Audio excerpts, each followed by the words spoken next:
Es muy grato recibir nuevamente en vivo y en estudios al diputado Walter Berry. Walter, ¿qué tal? ¿Cómo anda? ¿Qué tal, Daniel? Buen día a la audiencia. Gracias por invitarme. Muchas gracias a ti por la presencia. Es un gusto. Hace relativamente poco tiempo estabas en un cargo de altísima dirección en todo lo que tiene que ver con el país energético, viceministro de Industria, Energía y Minería. Así que me gustaría consultarte porque hubo algunos cambios, algunas variantes respecto a la política, si se quiere, de fijación de precios, los criterios que hay que priorizar a la hora de pensar en ese país energético. ¿Cómo ves ese escenario actualmente, Walter? A ver, lo veo muy similar a lo que nosotros dejamos. ¿Continuismo, digamos? Yo creo que sí.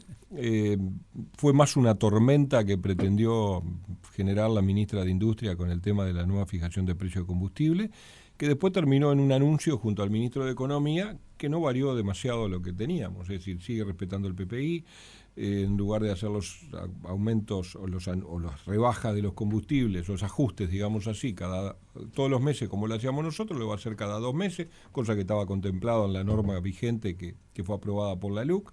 Se genera una banda de flotación, digamos, en la cual no se puede exceder, cosa que parece razonable, y no muchos cambios más. Por lo tanto, el sistema sigue estando vigente, lo cual demuestra que era un sistema relativamente exitoso, que poco tiene que ver con que si el combustible es barato o caro en el Uruguay, ¿no? Digo, porque siempre se termina en esa discusión. La realidad es que hoy ANCAP está obligada a ser eficiente vendiendo a precio de paridad de importación, más toda la carga que viene después en los precios, que es el que hace en definitiva que se encarezca el combustible. Pero ese es un problema que ningún gobierno ha podido resolver, porque todos los gobiernos tenemos necesidades de recaudación a través de las vías impositivas y de diferentes tributaciones, que hacen que sea difícil poder manejar esa variable, ¿no? Sobre ese punto, recientemente la DGI resuelve reducir un 8% la devolución del impuesto específico interno, esto es el a la frontera con IMESI, Argentina. Exacto, en la frontera con Argentina, que por otra parte te tiene como vecino, digamos. Yo soy representante por Paysandú, soy diputado por Paysandú, así que te podés imaginar, Daniel, que es un tema que me afecta mucho, nos afecta mucho. Yo creo que es un error de DGI, yo creo que es un desacierto. Y porque no están dadas las condiciones como para que las poblaciones limítrofes con Argentinas no sigan sufriendo un impacto severo de un desbalance económico con Argentina, que es estructural, que no es coyuntural. Es decir, no es una coyuntura que fue un momento, hoy está corregida. No está corregida, al contrario. Yo los invito a que vayan y vean el desfile de uruguayos hacia las ciudades fronterizas, en mi caso Paysandú con Colón, pero el sábado y domingo explotó la ciudad de Colón de uruguayos. Entonces, si nosotros le quitamos los desestímulos para ir, como es estos 8 puntos, lo que estamos haciendo es estimulándolos a ir. Y ya que van por el combustible, y ya compran alguna cosita en el supermercado, y ya que están allá, capaz que se quedan a comer, y capaz que van a la farmacia, o capaz que van a la peluquería, o a la manicura, Entonces, se empiezan a consumir todo del otro lado. Entonces, cuando la situación empezaba a tranquilizarse realmente, o bajarle ese incentivo, me parece un error. Mire, y esto que estoy diciendo lo puedo sostener. ¿Por qué? Y le voy a poner un ejemplo que es irrebatible. Durante la pandemia, el Uruguay estuvo, como todos los países, cerrado. El mundo estaba cerrado. Entonces, nosotros cerramos nuestras fronteras en marzo del 2020 y creo que las terminamos abriendo casi 2 años después. No sé si fueron 2 años, pero anduvo cerca. En esos 2 años los uruguayos no podíamos cruzar a Argentina bajo ninguna circunstancia, salvo especiales. Por lo tanto, no podíamos ir a cargar combustible del otro lado. La DGI de nuestro gobierno hubiera dicho, eliminamos las ventajas que tienen los que viven en la frontera, que estaba en el 32%, creo, lo que hoy volvieron a ese nivel. Sin embargo, no lo hicimos.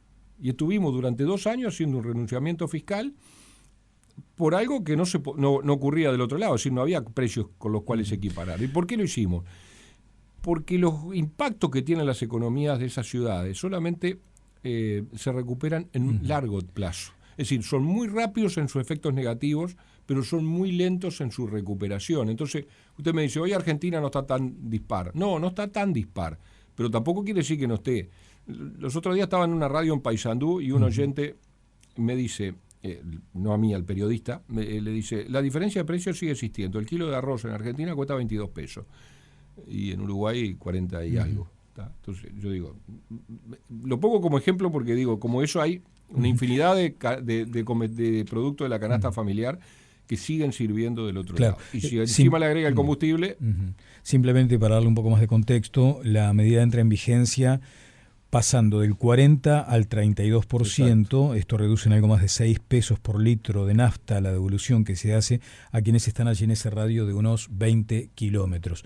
Mencionaste al pasar, Walter, lo de la resignación fiscal. Ahora bien, el gobierno también puede mencionarte que es tan angustiante y tan compleja la situación fiscal que justifica, por ejemplo, este tipo de medidas. Lo puede justificar por allí, no es la justificación que está en el decreto, pero bueno, pero si así fuera, lo único que va a lograr es empeorar la situación, porque va a generar en la frontera con Argentina más dificultades financieras y cierres de empresa y pérdida de fuentes de trabajo como ya la generó. Paysandú, no solamente Paysandú, también está Salto, también está Fraivento, son de los departamentos que están rankeando siempre entre los 5 primeros departamentos con mayor desocupación y, lo que es más triste, con mayor informalidad. Por lo tanto, yo creo que están de alguna manera desconociendo la realidad de la frontera con Argentina. Es más, hoy en el Parlamento tenemos, increíblemente, el gobierno por un lado manda una ley que le habilita alguna batería de medidas para pelear contra los problemas de desigualdad en la frontera. De la frontera, sí.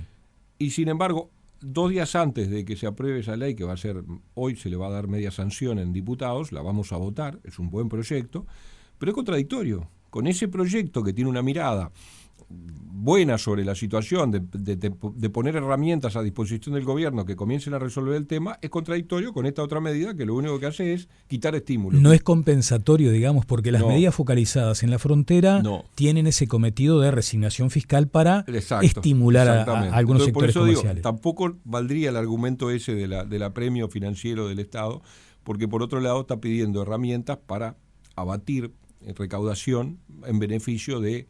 Por ejemplo, las medidas son 3. Es reducción de IVA, reducción de aportes patronales hasta un 70% para la contratación de mayor cantidad de mano de obra y exoneración total para microimportaciones que sean de productos de una canasta que va a determinar el Ministerio de Economía para vender en la zona de un radio de 60 kilómetros y para venta directa, digamos. Si no lo puedan hacer a través de medios de plataformas, porque el producto se podría ir para otro departamento y no es el objetivo. El objetivo es que afecte el barrio, digamos, que la gente del barrio, en el supermercado, en el almacén de barrio, priorice comprarle a él al mismo precio que le puede estar vendiendo a alguien que ingresó un producto de contrabando o se termina convirtiendo en revendedor de productos traídos de contrabando, ¿no? Sí, sí.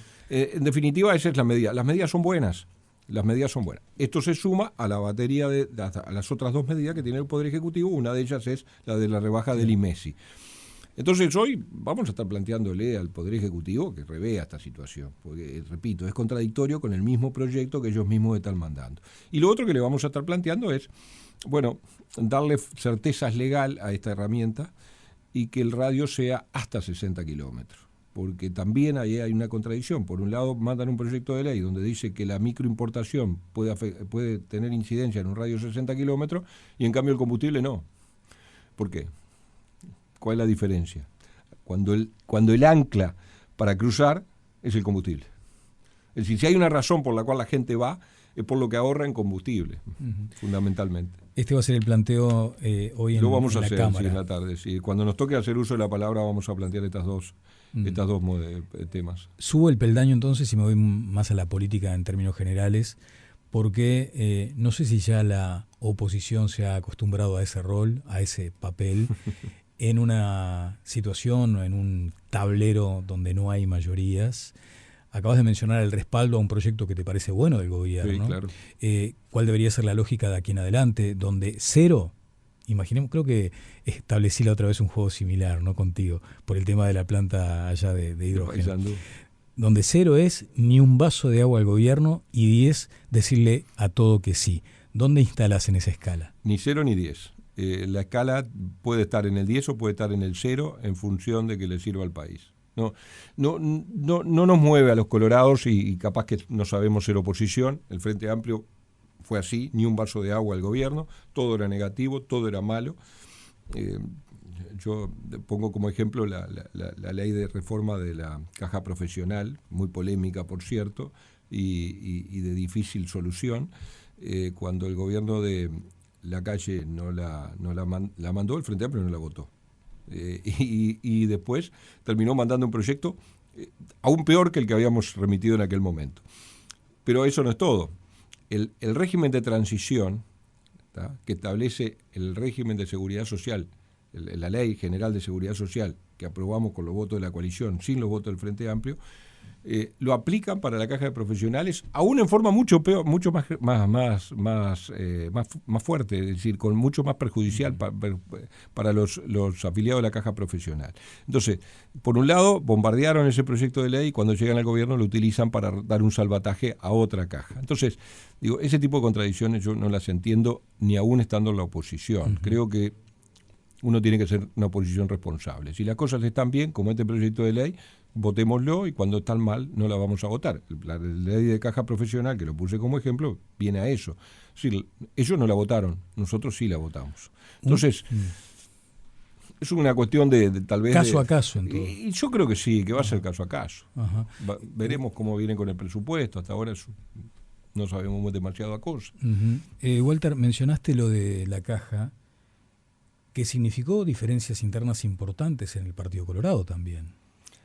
Pero yo creo que al final terminamos todos alineados en lo que queríamos, ¿no? ¿Cómo se están laudando las diferencias? Conversando, dialogando. ¿No? Yo primero que nada que no veo grandes diferencias internas. Me parece que hay una en particular llamativa.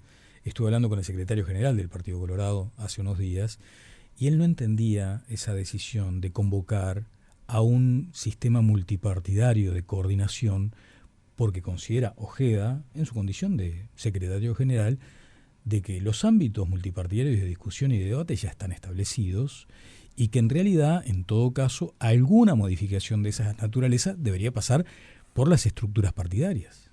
Y bueno, yo creo que sí, pero ahí no tenemos diferencia nosotros, tenemos diferencia con el gobierno, con la forma de que el gobierno pretende generar esas superestructuras de diálogo que de alguna manera sacan el foco de discusión de donde tiene que estar, que son los partidos o el Parlamento. Yo diría más el Parlamento que los partidos, pero también puede estar en los partidos. Pero no puede darle representación tan pequeña a los partidos, igualándola con otras instituciones que pueden ser muy importantes, muy respetables, pero que no tienen el respaldo popular que tienen los partidos políticos con su representación en bancas, en el Parlamento, a la hora de votar. Por lo tanto, coincidimos con el secretario general en eso. ¿Hay coalición en la oposición? No.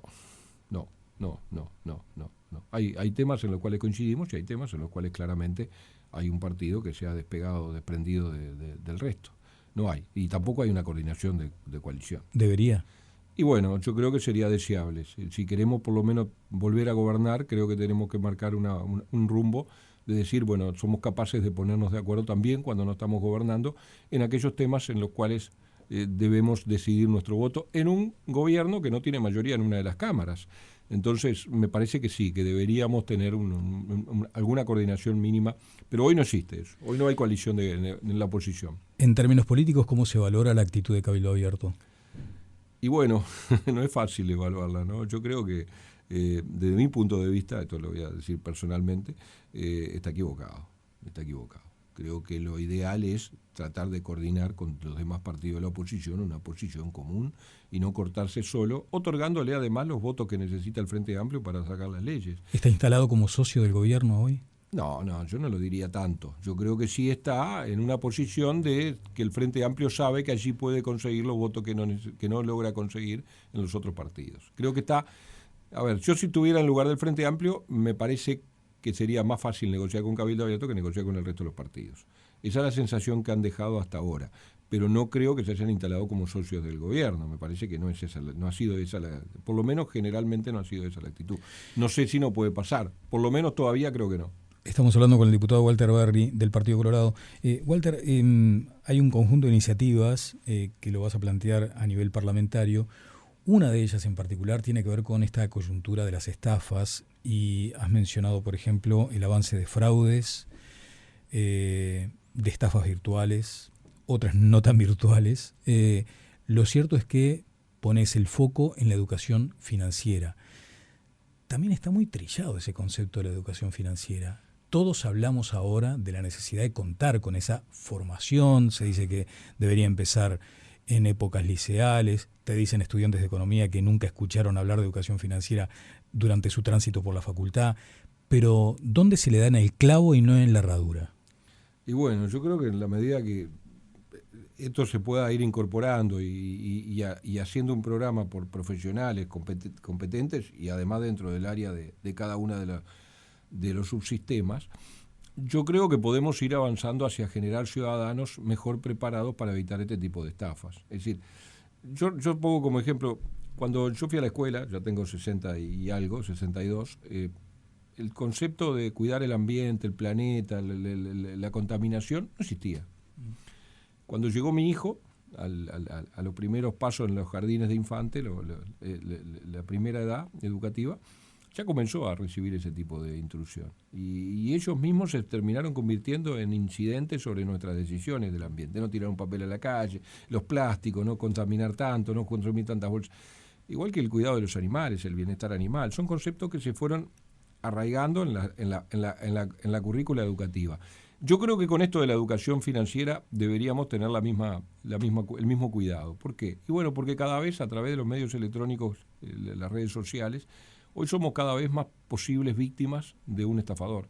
Yo no estoy diciendo con esto que vamos a evitar que Conexión Ganadera hubiera realizado, Conexión Ganadera o todos los fondos ganaderos en definitiva, hubieran realizado esto que realizaron, porque evidentemente es una estafa de otro nivel, en la cual cayeron muchos profesionales.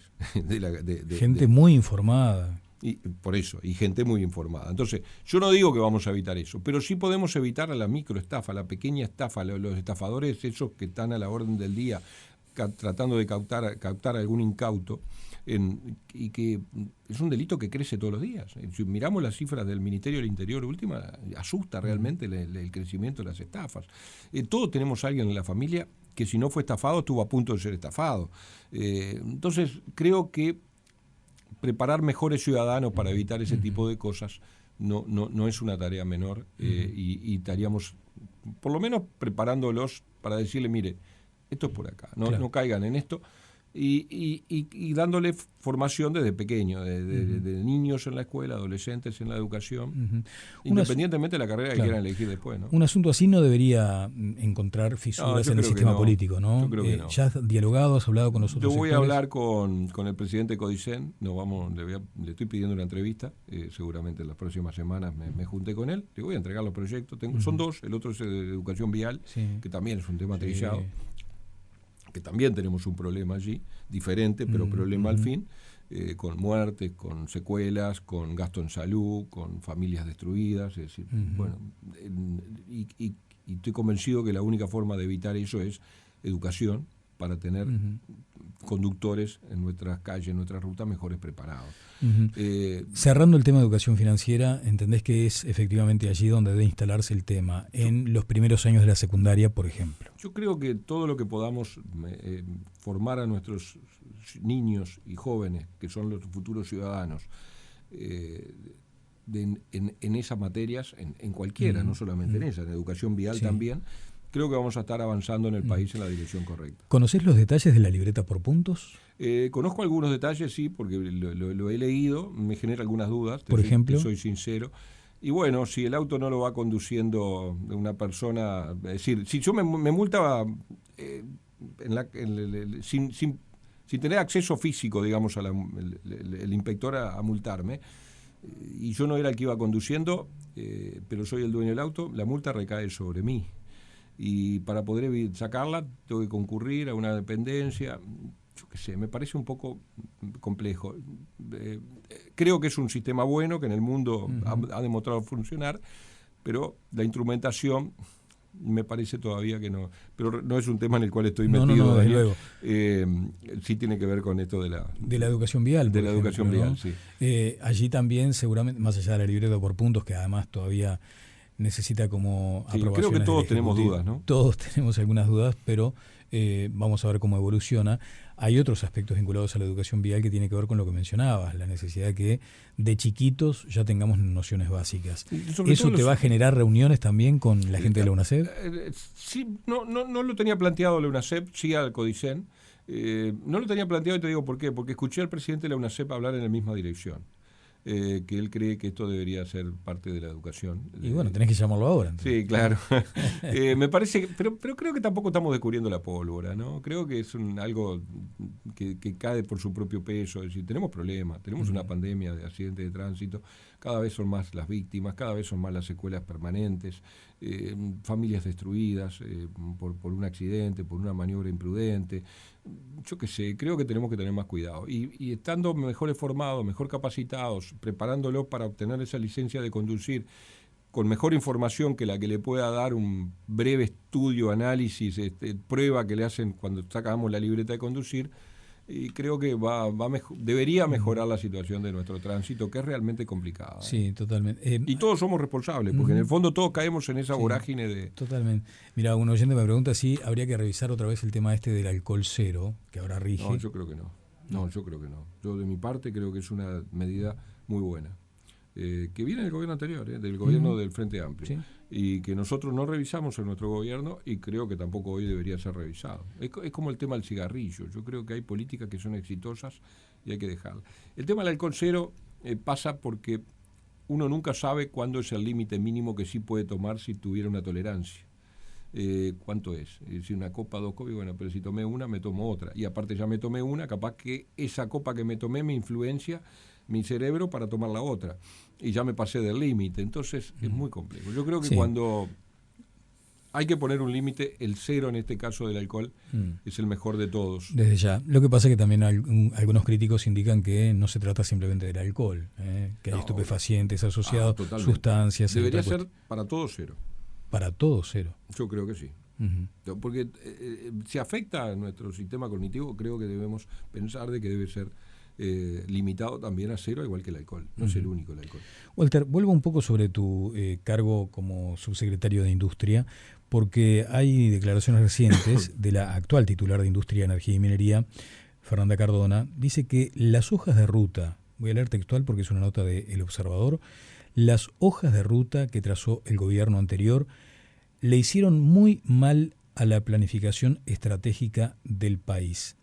Y cualquiera de nosotros como ciudadanos comunes y corrientes, lo que advertíamos es que si había un logro del sistema político en su conjunto, tenía que ver con la línea estratégica en materia de energía. Lo que dice Cardona es exactamente en contrario de eso. Bueno, yo pienso igual que lo que tú dices, Daniel. Me cuesta entender a la ministra. Lo que hicimos fue una continuidad de una política que había comenzado hace muchos años y cuyo principal ejecutor fue el Frente Amplio, su partido, su propio partido.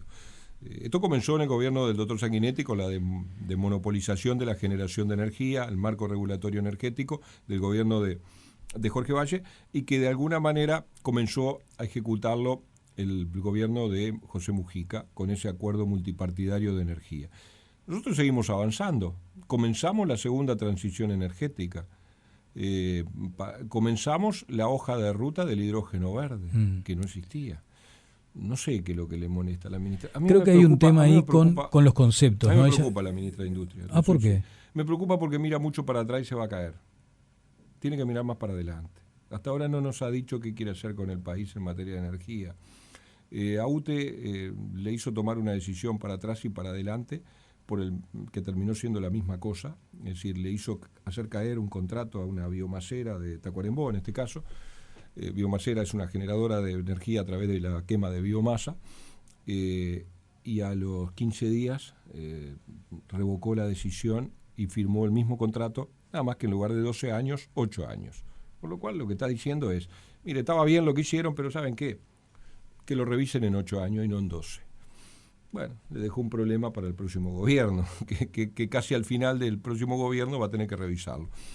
¿Por qué hizo eso? No entiendo, la verdad. No entiendo esas cosas. Me generan mucha incertidumbre. Entonces, yo quiero que me diga qué va a hacer con... Estoy de acuerdo, puede tener diferencia con lo que hicimos nosotros. Bueno, dígame qué va a hacer usted. Y no nos dice. que yo no sé lo que está pensando la ministra para el futuro. No sé lo que piensa en energía, no sé lo que piensa en industria, no sé lo que piensa en pequeñas y medianas empresas, no sé lo que piensa en minería. Entonces estoy esperando el presupuesto para ver qué me dice, pero en realidad me genera preocupación que mire tanto para atrás, porque yo creo que cuando uno mira caminando debería avanzar, y si avanzamos mirando para atrás nos vamos a caer. Ajá. Ella ha manifestado, de acuerdo a esta entrevista en El Observador, que hablar de hojas de ruta le hizo muy mal a la planificación porque dice que el concepto de hojas de ruta no es lo mismo que una política pública nacional. Y se refiere, entre otras cuestiones, a la planta de hidrógeno. ¿Cómo debería evaluarse ya cuando ha pasado un tiempo, cuando estamos ante una nueva administración, eso que se entiende como una política nacional necesaria? Que es una continuación de esa política. Esa hoja de ruta de hidrógeno se enmarca dentro de lo que es la planificación en general de la descarbonización de nuestra matriz de generación, de nuestro consumo de energía. ¿Cuál es la diferencia entre hoja de ruta inserta dentro de una política nacional de energía? La verdad, me lo tendrá que explicar muchas veces para que lo pueda entender. Capaz que soy yo el que tengo la entendedera corta, pero la verdad es esa. No entiendo qué es lo que le molesta de una hoja de ruta que ha avanzado en la generación de combustibles alternativos y que le ha dado una nueva economía del hidrógeno al país y que puede tener un desarrollo muy grande. Uh-huh. Si la planta de Paysandú se concreta, o la de Tambores, u otras que están en proyecto, son miles de millones de dólares de inversión. La de Paysandú es la mayor inversión de la historia del Uruguay si se concreta, cosa que yo creo que sí que se va a concretar. Entonces, ¿eso se logró con una hoja de ruta? Bienvenida a las hojas de ruta. Claro. Ahora, ¿dónde están tus seguridades, Walter, para afirmar que efectivamente se va a convertir en una realidad? No, yo certezas absolutas no tengo. Lo que digo es que el proyecto sigue avanzando. Yo creo que lo discutimos contigo, Daniel, acá mismo, que tú me entrevistaste por este mismo tema, cuando ella misma planteaba dudas y decía que estaban reviendo la ubicación del proyecto. Yo tenía información de que lo único que se estaba reviendo era se iban a talar 400 hectáreas o 100 de árboles nativos. El ministro Ortuño dijo en aquel momento que no estaba de acuerdo porque talaba 400 hectáreas de árboles y ahora va a inundar 4.000 para hacer casupá. Entonces digo, son muy contradictorios los mensajes que dan, pretendiendo de alguna manera, no digo Ortuño, pero sí la ministra de Industria, generar una especie de refundación del Uruguay. Y me parece que se equivoca, no es por ahí. Yo creo que el proyecto de GIF es un proyecto que es bueno, que debe cumplir con todas las exigencias ambientales, que debe respetar todas las normas que tiene el país, pero que hay que ayudarlo a que se concrete, porque va a invertir 6.000 millones de dólares, va a generar 300 puestos de trabajo, 600, 300 directos y 300 indirectos una vez que esté funcionando, y porque va a generar en su etapa de construcción casi 5.000 puestos de trabajo, calificados además, en el corazón del Uruguay, porque esa es otra cosa. Es decir, la biomacera de Tacuarembó está allí porque la materia prima está al lado, sino de lo contrario, se instala cerca de Montevideo, que es más fácil. Entonces, cuando la explosión de la transformación energética del Uruguay, de la primera transición, descentralizó la generación de energía, es una muy buena cosa. Hoy estamos descentralizando la segunda transición energética, que es la generación de combustibles alternativos para poder descarbonizar los dos problemas que tenemos, que son la industria y el transporte. Entonces, yo creo que son todas cosas positivas. No hay que tratarlos como un adversario, hay que tratarlos como alguien que eligió Uruguay para invertir y que tiene que respetar las normas del país, nada más, ni darle ni regalarle nada. Respetando las normas, bienvenido sea. Diputado Walter Barry, muchas gracias. Gracias a ti, Daniel, y a la orden.